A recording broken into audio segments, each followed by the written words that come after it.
kita masih di program ngobrol bareng, tentunya masih sama aku VJ, dan di sini kita masih ngobrol sama Mas Akbar, salah satu chef profesional, dan kita akan bahas kreatif dan inovatif dalam dunia kuliner halal.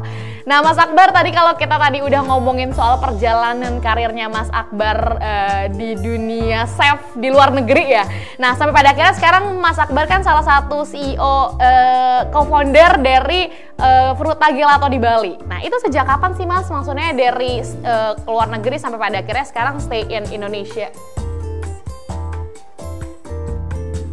Oke, tadi kan terakhir itu keluar negeri sampai 2011, terus lanjut kuliah ya 2014.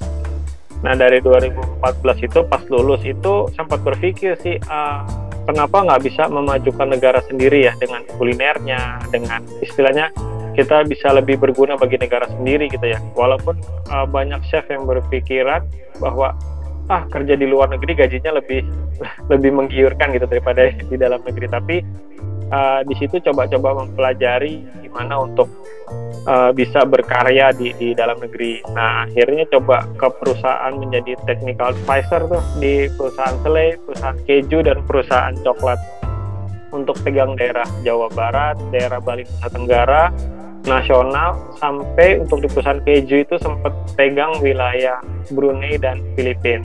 Nah, disitulah banyak belajar juga, mulai mengenal usaha-usaha dari yang istilahnya skala rumahan sampai yang skala fabrikasi ya, yang udah mesin semuanya bekerja. Nah, di situ malah lebih tertantang lagi. Wah, ternyata untuk jadi pengusaha juga lebih asik gitu ya. Nah, sampai akhirnya di Juni 2020 kemarin kita bersama teman-teman coba mendirikan Fruta Gelato di Bali.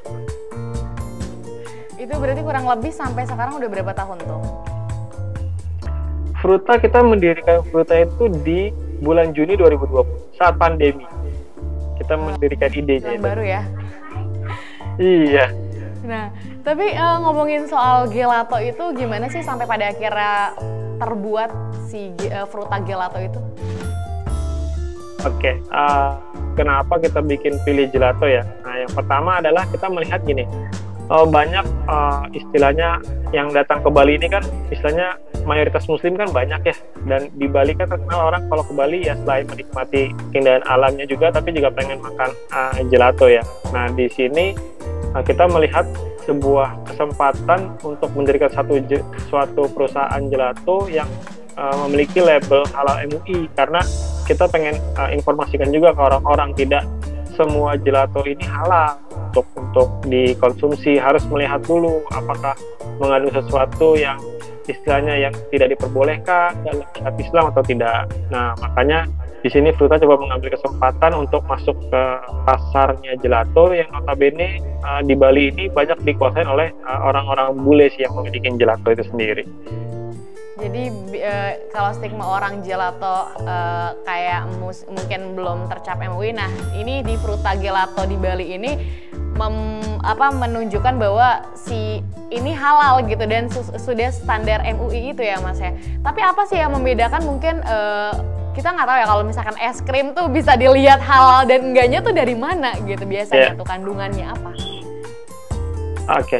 Jadi titik kritis halalnya ini banyak ya kalau dari pembuatan es krim atau gelato. Yang pertama ya udah pasti apakah ada pembuatan gelato dengan menggunakan alkohol ya. Contoh seperti minum-minuman keras, kan beberapa gelato mereka menggunakan minum-minuman keras itu sebagai penambah rasa ya, biar rasanya lebih keluar. Nah, itu juga kita harus cek dulu nih di bahan lain ada nggak dia membuat gelato yang dengan minuman-minuman keras.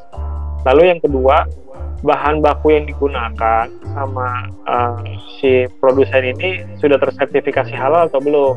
Nah, kalau kita istilahnya sudah dicap halal MUI, berarti semua barang yang dipakai atau diproduksi oleh Fruta itu semuanya sudah tersertifikasi halal. Jadi masih ada beberapa bahan yang belum tersertifikasi halal dari MUI, jadi itu titik kritisnya. Nah, lalu ada penggunaan gelatin. Nah, gelatin yang notabene orang taunya itu dari babi kan. Nah, itu juga harus dikritisi juga, apakah ini menggunakan gelatin atau enggak. Cuma kan nggak mungkin ya produsen istilahnya memasang informasi, oh ini mengandung gelatin, mengandung alkohol, kan nggak mungkin. mungkin. Iya. Nah, makanya harus dari konsumennya nih yang lebih pintar untuk memilih, intinya kayak gitu. Apabila ada logo halal FB, saya kan akan lebih yakin lah, nggak perlu bertanya-tanya halal atau enggaknya, intinya kayak gitu. Berarti si Fruta Gelato ini memang sudah memikirkan beberapa ingredients yang memang sudah dipastikan halal gitu ya, dengan Mas Akbar dan juga tim Fruta Gelato di Bali ini gitu. Jadi mungkin teman-teman di rumah yang mau mampir ke Bali ya, itu berarti lokasinya di Bali di mana Mas? Fruta Gelato Bali di mananya? Balinya? Di Denpasar ada, di Ubud ada, di Sanur ada, di Kuta ada. Sudah cukup banyak sih. Nah, kalau di Jakarta kita ada beberapa resellers juga untuk yang menjual Fruta Gelato. Oh, jadi memang nggak satu doang, banyak gitu ya Mas ya? Iya, kita sistemnya distribusi. Oh, ada berapa cabang kurang lebih sampai saat ini? Kurang lebih untuk di Bali sendiri sudah ada hampir 70 outlet. Kalau di Jakarta ada kurang lebih 5 reseller. Banyak ya ternyata. Oke, tapi ini kalau ngomongin soal gelato itu sendiri, apa sih Mas? Maksudnya gelato tuh kayak apakah sama dengan es krim biasa atau apa gitu sebenarnya gelato itu? Oke. Nah, apa sih perbedaan gelato dengan ice cream? Nah, kenapa sih gelato bisa lebih mahal daripada ice cream gitu kan ya? Nah, jadi yang pertama adalah bahan bakunya. Kalau gelato, misalnya kita bikin strawberry gelato, itu kita menggunakan buah strawberry benar, tidak menggunakan perisa. Beda seperti ice cream mungkin dia hanya menggunakan perisa. Makanya kalau makan ice cream rasa strawberry itu tidak ada bulir-bulir dari buah stroberinya. Itu yang pertama. Lalu yang kedua, kandungan lemaknya itu lebih sedikit daripada ice cream, karena dari bahan baku yang digunakan juga tidak sebanyak es krim dalam penggunaan bahan baku yang mengandung lemak. Lalu kadar kalorinya juga lebih rendah daripada ice cream. Jadi gelato itu lebih sehat intinya gitu. Tidak. Jadi kalau orang yang lagi diet nggak perlu takut untuk mengkonsumsi gelato. Kayak gitu. Gelato berarti kandungannya mungkin pemirsa di rumah bisa mencoba gelato untuk jadi solusi es krim yang mungkin rendah kalori ya Mas ya. Betul banget. Dan lebih sehat. Dan lebih sehat pastinya. Tadi mungkin udah dijelasin ya bedanya es krim dan gelato itu sendiri. Gelato itu sendiri berarti kan kayak misalkan rasa stroberi dan bener-bener pure dari rasa dari stroberi buahnya gitu ya. Bukan dari unsur rasa yang sudah ini. Oke, baik. Tapi sulit gak sih Mas mengenalkan Fruta Gelato yang mungkin kan kampanyenya kan ini adalah gelato yang halal gitu, yang mungkin orang-orang taunya kayak wah ini mah di ini aja nih gitu. Maksudnya sulit gak memperkenalkan si gelato yang Mas dan teman-teman buat itu halal gitu, memperkenalkannya? Kalau untuk memperkenalkannya sih ya cukup ada tantangan ya. Ada orang yang beberapa concern, oh iya ini halal, alhamdulillah saya mau makan nggak perlu bertanya. Tapi ada orang yang yalah cuma gelato doang, ngapain sih harus pakai halal gitu. Jadi ada pro dan kontranya, tapi kita tetap di jalur bisnis kita ya, pengen semuanya itu yang kita produksi itu halal, istilahnya kan kayak gitu. Jadi istilahnya apa yang kita berikan kepada orang-orang ini bisa menjadi manfaat intinya bagi orang yang mengkonsumsi.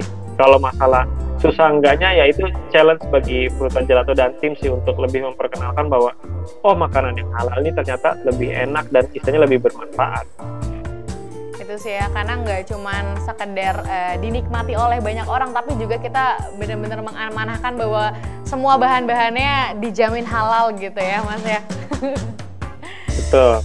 Oke, baik. Tapi kalau untuk ide buat gelato ini dari mana sih Mas? Apa mungkin adopsi dari mungkin perusahaan Mas Akbar di luar negeri atau gimana?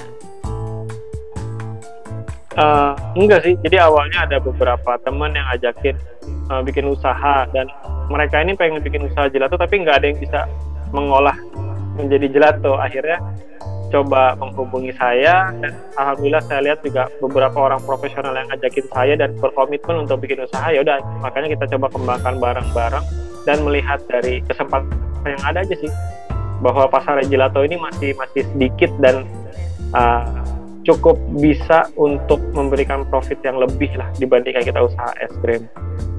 Jadi memang pasarnya udah lumayan sampai pada akhirnya membuat dari si Fruta Gelato itu sendiri gitu ya.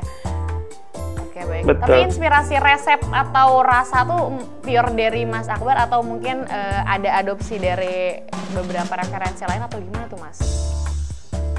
Kalau rasa alhamdulillah dari saya sendiri dan bersama tim yang sebagai istilahnya yang memberikan banyak masukan ya. Oh ini kurang ini, kurang ini, kurang. Cuma kalau untuk resep tetap semuanya saya formulasi sendiri sih.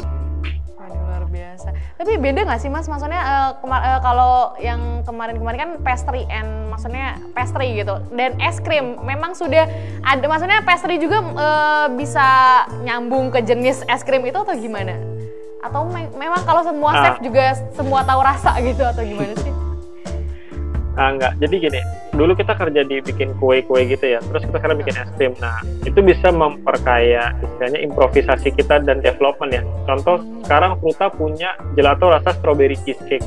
Nah, yang notabene kan strawberry cheesecake ini kan kita ambil dari kue kan.